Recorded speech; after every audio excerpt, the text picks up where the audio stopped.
Good morning, ladies and gentlemen. This is TVP World. You're watching World News. I'm your host, Benjamin Lee, and these are the latest headlines. Now, the Middle East is the focus of global attention today as a ceasefire between Israel and Hamas is expected to take effect.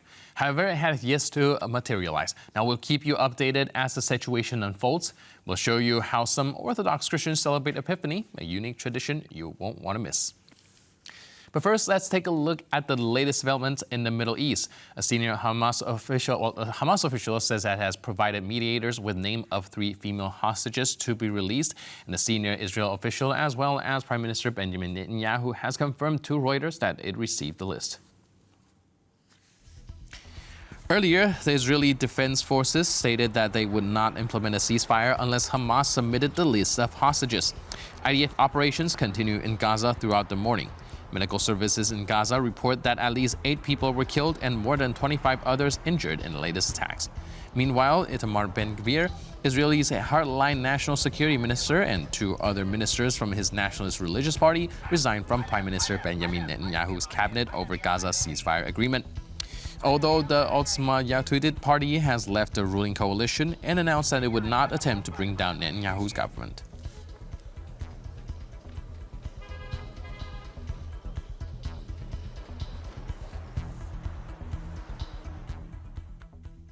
As protests continue across Georgia, the government's crackdown on dissent is intensifying. Katie Shashiashvili, a senior cooperation researcher at the Transparency International Georgia, details the extent of what was described as state-mandated violence. Georgian Dream is institutionalizing rule by thugs in Georgia, disregarding the rule of law, the constitution, fundamental human rights, and ethical police conduct. This should alert the West to the human rights crisis in Georgia orchestrated by Georgian Dream. In just one day in Tbilisi, several individuals were unjustly arrested or fined. The police unlawfully arrested a citizen and subjected them to physical abuse at the station. Opposition representatives were attacked by assailants armed with knives, and stones were thrown at them. 2 protesters were abducted by unidentified individuals with no police or police vehicles present at the scene. Face masks are banned under the threat of hefty fines, while individuals are attacked and abducted on the streets by government-aligned thugs. People are unlawfully arrested in public and in their homes solely for opposing the government.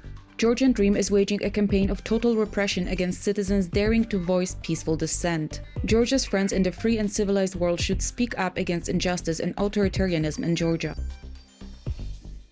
Just a quick update on the situation in the Middle East. The names of the hostages to be released, published by Hamas, has already been publicized, and we'll keep an eye out and keep you guys updated as new information unfolds. Now back to our usual programming. The German Defense Minister Boris Pistorius is calling for a significant increase in the country's defense spending. In an interview with the German media, Pistorius suggested Germany should be prepared to spend up to 30 billion euros in the medium term. The minister also emphasized the importance of long-term planning, adding that to really strengthen defense, the country should strive to spend up to 3% of GDP on military needs, which would mean about 120 billion euros at the current level of the economy. These comments come less than a week after a reorganization of Germany's territorial defense forces was announced, due to come into effect in April. A 4th division of territorial defense forces will be created, tasked with domestic defense, including the protection of key infrastructure across Germany, such as ports, railways, and supply and deployment routes. The number of territorial defense troops will remain unchanged at 180,000. Earlier, Rafał Trzaskowski, Warsaw's mayor and a Civic Coalition candidate in Poland's presidential elections this May, said Poland and the EU should allocate 5% of their GDP to defense by next year.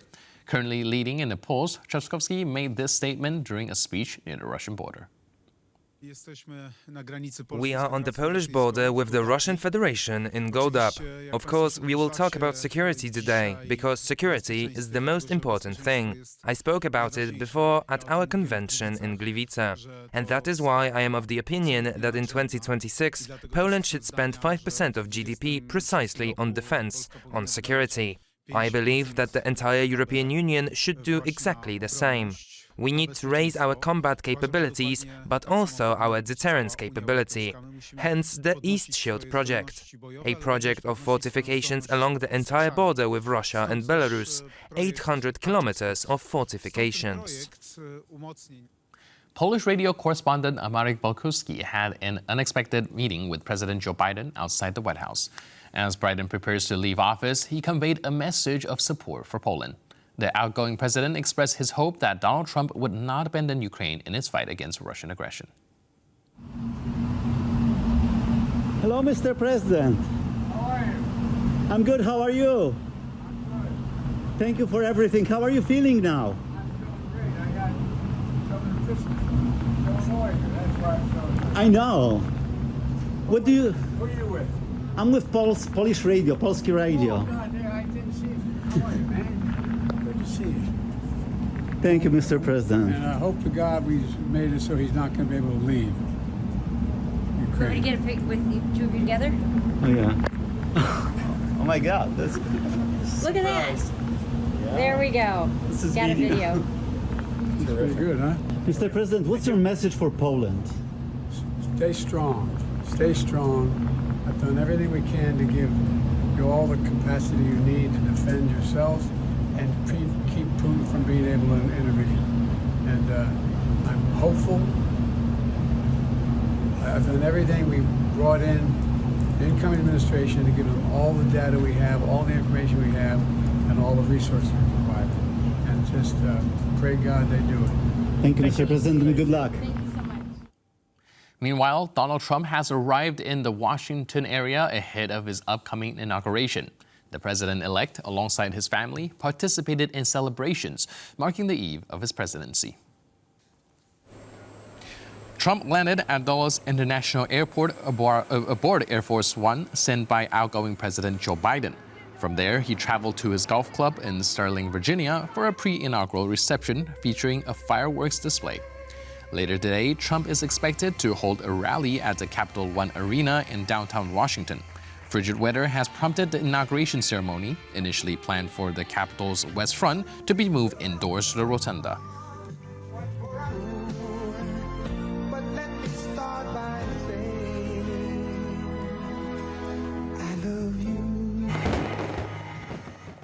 All right, we have a breaking update right now. It just has been announced that the ceasefire deal will go into effect in just a few minutes. And this is information coming from the Israeli Prime Minister Benjamin Netanyahu's office. So we'll see how that develops and unfolds. Again, meanwhile, let's go back to our usual programming. Now, TikTok has gone offline in the United States just hours before a new law banning the app was set to take effect. Users attempting to access the platform received a message confirming the ban. The message also expressed hope that President-elect Donald Trump would work to reinstate the app. This follows TikTok's warning to the Biden administration that it would, quote, go dark unless assurances were provided against enforcement of the ban. Trump, a critic of TikTok's Chinese parent company ByteDance, has indicated that he may grant the platform a 90-day reprieve once in office. The ban, passed in April, was upheld by the Supreme Court last Friday, requiring ByteDance to sell TikTok.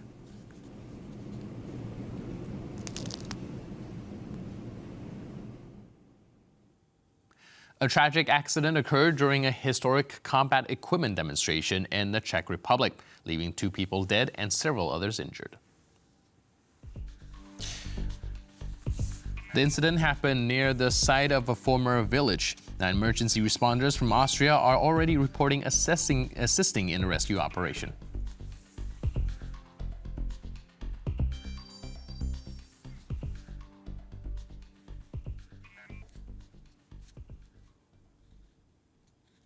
January 19th marks the Feast of the Epiphany, a day when devout Orthodox Christians celebrate the baptism of Jesus Christ. This year, dozens of Muscovites braved freezing waters in a ritual plunge to cleanse themselves of sin. Orthodox tradition holds that Christ's baptism revealed the Holy Trinity. Participants are submerged 3 times in the icy water.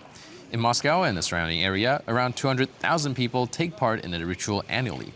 Unlike Orthodox customs, Catholic Epiphany celebrates occur earlier on January 6 and do not involve ice baths.